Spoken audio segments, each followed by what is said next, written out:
23 কেसेছ sir 10টা case ভুলকে দিছে স্যার স্যার এফিডেভিটখন আমি কেস কোর্টত যাম স্যার স্যার 10টা কেস তেওঁ ভুলকে দিছে ডাঙৰ ঘটনা স্যাৰ স্যাৰ এতিয়া মই গোটেইবিলাক ফেক মোৰ এগেইনষ্টত 165টা আছে স্যাৰ স্যাৰ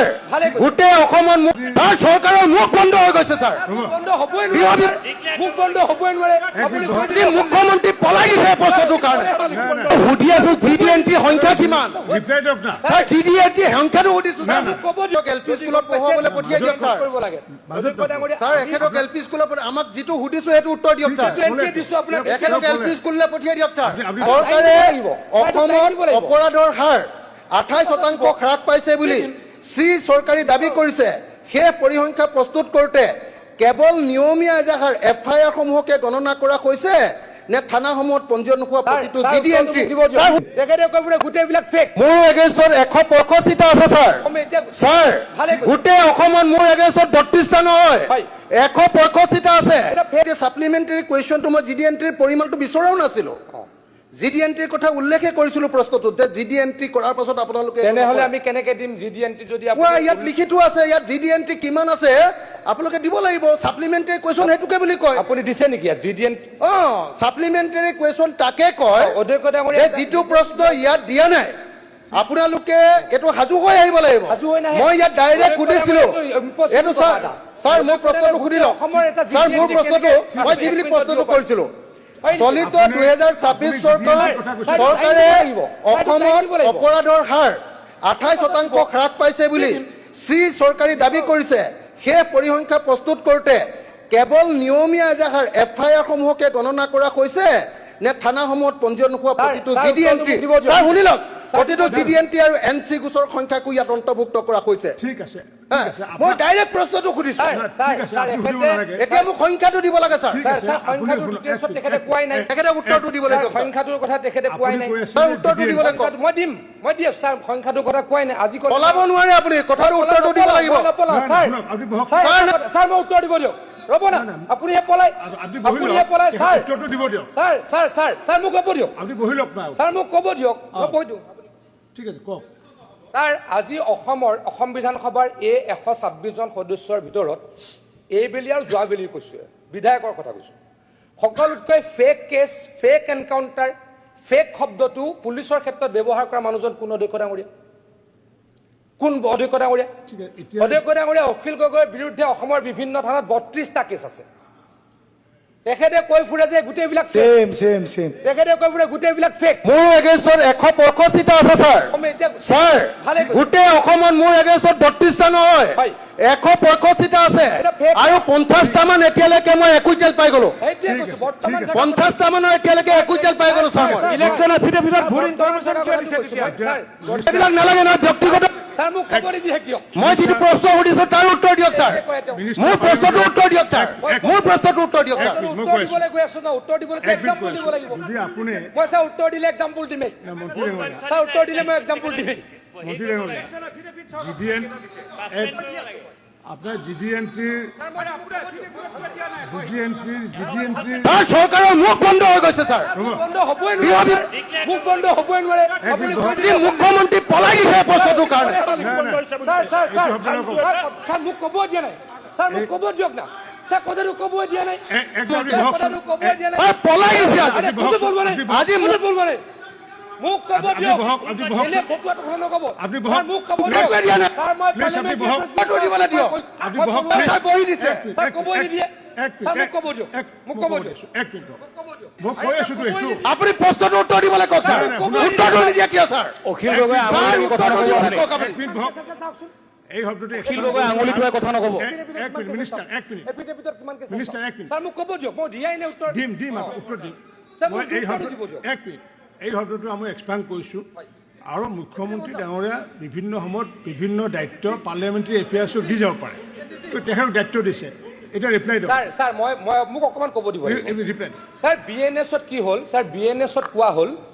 যে বহু কেছ স্যাৰ ফেক কেছ বুলি কয় বহু ব্যক্তিয়ে এজন মানুহক অন্যায় কৰিবলৈ মিছাকে কেছ দিয়ে গতিকে বিএনএছত অধ্যক্ষ ডাঙৰীয়া কি কোৱা হ'ল যে যদি কিবা কেছ থানাৰ অ'চিয়ে ভাবে যে এই কেছটো কগনিজেবল নহয় নন কগনিজেবল মই সুধি আছো GD&T সংখ্যা কিমান ৰিপ্লাই দিয়ক না স্যার GD&T সংখ্যাটো সুধিছো না স্যার না ক'ব দিয়ক। ঠিক আপুনি পিছত সুধিব না GD&T নাম্বাৰ কথা সোধাই নাই ক'বলেতো দিব লাগিব। স্যাৰ GD&T মই বুজাই আছো তেখেতক তেখেতে স্যাৰ, মই যেতিয়া বুজাই কোৱা আছো। শেষ হ'ব মই ক'বই চেটিছফাইড নিদিয়ে হয় নে নহয় মই উত্তৰটো। জনাম নহয় আপোনাক স্যাৰ উত্তৰটো ক'বই নিদিয়ে মহাপুৰুষে চব কথা জানে। ফাদিল হ'ব স্যাৰ আজি কওক। স্যাৰ মই ডাঙৰ কথা ফাদিল কৰি আছো স্যাৰ স্যাৰ এফিডেভিটত তেওঁ ভুলকে কৈছে তাতে এইমাত্ৰ ক'লে 6365টা 150 কেছ আছে স্যাৰ ইলেকশ্যন এফিডেভিটত তেওঁ দি দিছে মাত্ৰ 23টা কেছ সেইটোৱে কৈছো সেইটোৱে ডাঙৰ ফাদিল হ'ব স্যাৰ তদন্ত হ'ব লাগে মহোদয় তেওঁ সদস্যতা বাতিল হ'ব লাগে অধ্যক্ষ মহোদয় According to government data, he has 32 cases and he has given in the affidavit that he has only 23 cases. Sir, 10টা কেছ ভুলকে দিছে স্যার স্যার এফিডেভিটখন আমি কেছ কোৰ্টত যাম স্যাৰ স্যাৰ 10টা কেছ তেওঁ ভুলকে দিছে ডাঙৰ ঘটনা স্যাৰ স্যাৰ এতিয়া মই উত্তৰ দিম স্যাৰ GD&T মানে কি স্যাৰ GD&T মানে কি স্যাৰ স্যাৰ GD&T মানে কৈ আছো sir please GD&T sir Please sit down. Sir ক'বই নিদিয়ে প্লিজ সিট স্যাৰ GD&T মানে কি জেনেৰেল এণ্ট্ৰি স্যাৰ থানাখনৰ এলেকাত 24 ঘণ্টাৰ ভিতৰত যি হৈছে যিকোনো হৈছে এণ্ট্ৰি কৰিব লাগে তাত কেছেই হওক ক'ৰবাত যদি এখন দোকানো জ্বলি গৈছে বা যিকোনো এটা ঘটনা হৈছে যদি থানাত খবৰ পাইছে সেইটো জেনেৰেল এণ্ট্ৰি হ'ব লাগে ৰাতি 12টাৰ ভিতৰত জেনেৰেল এণ্ট্ৰি কৰিবই লাগিব ফুল্লি ডিজিটেলাইজ অধ্যক্ষ ডাঙৰীয়া আজিকালি সেই কাগজত লিখা নিয়ম নাই বোলে আজি GD&T নকৰিলে আৰে মোক ক'ব নিদিয়ে ভাই।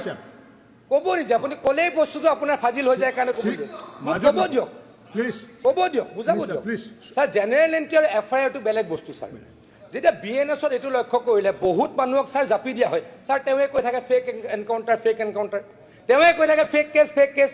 এই ফেক কেছ ৰাখিবলৈ অধ্যক্ষ ডাঙৰীয়া কি কৰা হ'ল যে যদি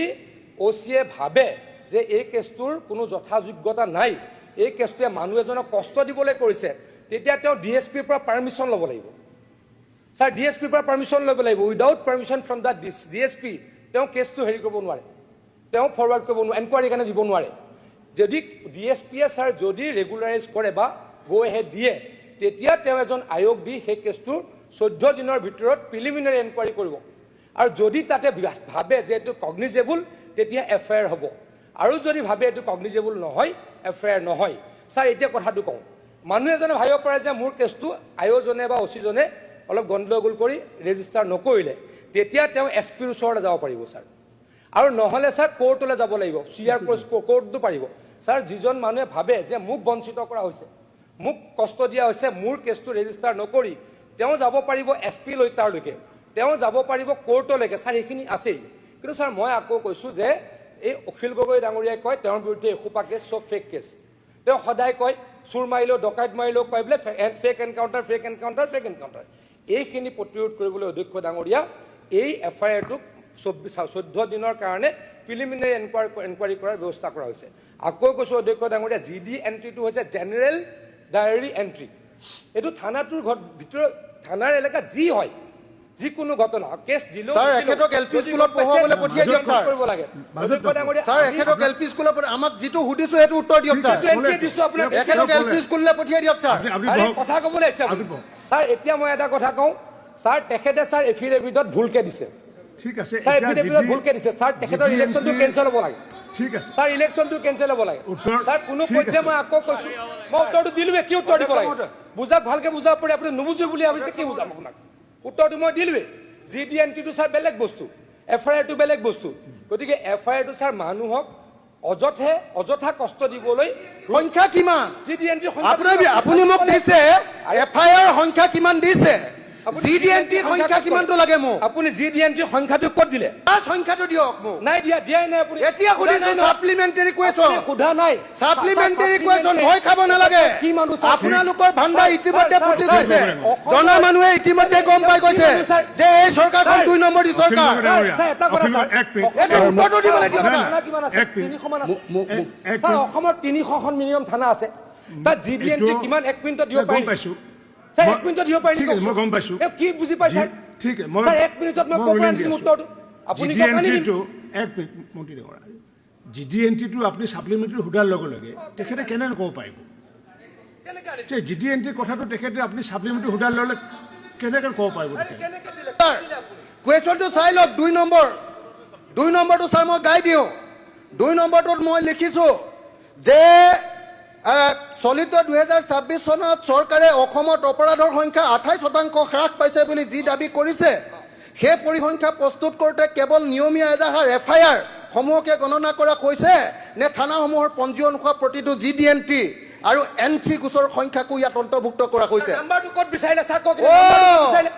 আপুনি LP স্কুলৰ পৰা আকৌ পঢ়কে আপুনি LP স্কুলৰ পৰা আকৌ পঢ়কে আপুনি হিমান্ত যদি বুদ্ধি নাই মন্ত্ৰী কিয় হৈছে স্যাৰ মই চাৰিবাৰ কাৰণে আপোনাৰ এইখন যদি বুদ্ধি নাই কিয় মন্ত্ৰী হৈছে স্যাৰ মোক আপুনি স্যাৰ বুজি নাপায় আণ্ডাৰষ্টেণ্ডিং নাই স্যাৰ বুজি নাপায় স্যাৰ বুজি নাই পোৱা মই সুধিছো GD&T আৰু NC দুইটা সুধিছো স্যাৰ লগতে FIR সুধিছো স্যাৰ এতিয়া মোক সংখ্যাটো লাগে স্যাৰ দিয়ক স্যাৰ সংখ্যাটো দিয়ক স্যাৰ আপুনি বহক স্যাৰ মোৰ সেকেন্ড সাপ্লিমেন্টাৰী আছে প্ৰথমটোকে উত্তৰটো দিলক স্যাৰ আপুনি প্ৰথমটো দিলক স্যাৰ আপুনি GD&T কথা কৈছে GD&T সংখ্যাটো এতিয়া দিব পৰা নাই কাৰণ এইটো ইমান খুদাই নাই তেওঁ ক'ৰ পৰা দিম স্যাৰ স্যাৰ খুদাই নাই মই ক'ৰ পৰা দিম দিবলৈ কওক স্যাৰ স্যাৰ খুদাই নাই মই ক'ৰ পৰা দিম আপুনি বেলেগ ডিভাইচত দিবলৈ কওক স্যাৰ খুদাই নাই মই ক'ৰ পৰা দিম বেলেগ ডিভাইচত আপোনাৰ ডিসক্ৰিমিনেটৰী পাৱাৰ আছে স্যাৰ এইটো আপোনাৰ ডিসক্ৰিপশন আছে এইটো মই সুধিব ক'লো পৰৱৰ্তী সময়ত আপোনাক GD&T নম্বৰটো সদনৰ মধ্যে দাখিল কৰা স্যাৰ মোৰ second sir supplementary sir second sir তেওঁ নেক্সট বিধানসভাত বা এই বিধানসভাত স্যাৰ সেকেন্ড সাপ্লিমেন্টাৰী স্যাৰ মোক ক'ব দিব সেকেন্ড সাপ্লিমেন্টাৰী স্যাৰ সেকেন্ড সাপ্লিমেন্টাৰীটো হ'ল GD&T আৰু FIR যদি পুলিচে ৰেজিষ্টাৰ নকৰে তেন্তে তাক কমপ্লেইন কৰিবলৈ কি ব্যৱস্থা আছে ক'লে দেখোন স্যাৰ মোক কথাটো কৈ ল'বলৈ দিয়ক স্যাৰ টোল ফ্ৰী নাম্বাৰ বা ইমেইল ID দিয়া আছেনে মেজিষ্ট্ৰেটক কিমান GD&T নকৰিলে সেইটো যদি FIR নকৰে তেতিয়াহ'লে CRPC 156 সাবসেকশন 3 আৰু BNSS 175 সাবসেকশন 3 অধীনত সেইটো মেজিষ্ট্ৰেটৰ ওচৰলৈ যায় তেনেকৈ মেজিষ্ট্ৰেটৰ ওচৰলৈ যোৱাৰ পাছত অসমত কিমানটা কেছ আকৌ ৰেজিষ্টাৰ FIR কৰিবলৈ বাধ্য হৈছে নেশ্যনেল হিউমেন ৰাইটছ কমিশ্যন আৰু আসাম হিউমেন ৰাইটছ কমিশ্যনে আকৌ নতুনকৈ GD&T বিলাকক নতুনকৈ FIR কৰিবৰ কাৰণে কিমানটা পঞ্জীয়ন কৰিবৰ কাৰণে নিৰ্দেশ দিছে প্ৰশ্ন এইটো ছাৰ পুলিচ একাউণ্টেবিলিটি কমিশ্যনে কিমানটা এনেকুৱা GD&T পুলিচে FIR নকৰাৰ কাৰণে নিৰ্দেশ দিছে এই সংখ্যাটো মেজিষ্ট্ৰেটে দিয়া কিমান ৰেজিষ্টাৰ কৰিবলৈ নিৰ্দেশ দিছে national human rights commission Assam human rights commission আৰু পুলিচ একাউণ্টেবিলিটি কাউন্সিলে কিমান এনেকৈ GD&T ৰেজিষ্টাৰ কৰিবলৈ নিৰ্দেশ দিছে তাৰ অৰ্থটো হ'ল তেওঁলোকে নিৰ্দেশ দিছে মানে পুলিচে সেইটো ইচ্ছাকৃতভাৱে কৰা নাই গতিকে সেই পুলিচৰ ওপৰত কি ব্যৱস্থা গ্ৰহণ কৰা হৈছে তাৰ উত্তৰটো লাগে মিনিষ্টাৰ স্যাৰ আমাৰ হাতত তথ্য থকাৰ মতে এতিয়ালৈকে কোনো তেনেকুৱা কৰা নাই আছে আপুনি এনে ক'লে হ'ব নেকি আপুনি ক'ব নোৱাৰে লুকুৱাব লাগিব আপুনি লুকুৱাব লাগিব তথ্য লুকুৱাই মই জানো আপোনালোকৰ হোম তথ্য নাই বুলি কৈ আৰে আপুনি নিজে লুকুৱাইছে স্যাৰ আপুনি স্যাৰ তেখেতৰ 32টা কেছ আছে সন্তুষ্ট হয় হ'ব নহয় 23টা কেছ চলে মাজত কেলে আপুনি লুকুৱাই আমি ক'ত লুকুৱাও স্যাৰ তেখেতে লুকুৱাই স্যাৰ তেখেতৰ 32টা কেছ আছে বুলি মোৰ লগত স্যাৰ মোক অলপ ক'ব দিব স্যাৰ মোক অলপ ক'ব দিব স্যাৰ মোৰ প্ৰশ্নটোৰ উত্তৰটো লাগে তেখেতেহে লুকুৱাই স্যাৰ উত্তৰটো লাগে উত্তৰটো স্যাৰ তেখেতে লুকুৱাই উত্তৰটো দিয়ক পলাই লাভ নাই চবে গম পাই গৈছে উত্তৰটো দিয়ক স্যাৰ কৈ আছো চব শেষ হোম ডিপাৰ্টমেণ্ট আজি শেষ পুলিচ ডিপাৰ্টমেণ্ট শেষ আৰে এই নাঙঠ হৈ গ'ল চব চুৰটো শেষ হৈ থাকিল স্যাৰ তেখেতে তথ্য লুকুৱাই আমি নুলুকুৱাও স্যাৰ জল পটপটকৈ ওলাই গ'ল আমাৰ ৰেকৰ্ডত আছে 32টা কেছ তেখেতৰ এগেইনষ্টত আছে তেখেতে ক'লে 165টা কেছ আছিলে অন ৰেকৰ্ড এইটো ভিডিঅ' আছে স্যাৰ তেওঁ আৰে স্যাৰ ইলেকশ্যন এফিডেভিটত কিমান দি থৈছে মাত্ৰ 23টা কেছ স্যাৰ গতিকে 21টা তথ্য কোনোৱে লুকুৱাই মাননীয় সদস্য অখিল গগৈ ডাঙৰীয়াই লুকুৱাই আমি নুলুকুৱাও স্যাৰ সদস্যতা বাতিল হ'ব লাগে অখিল গগৈ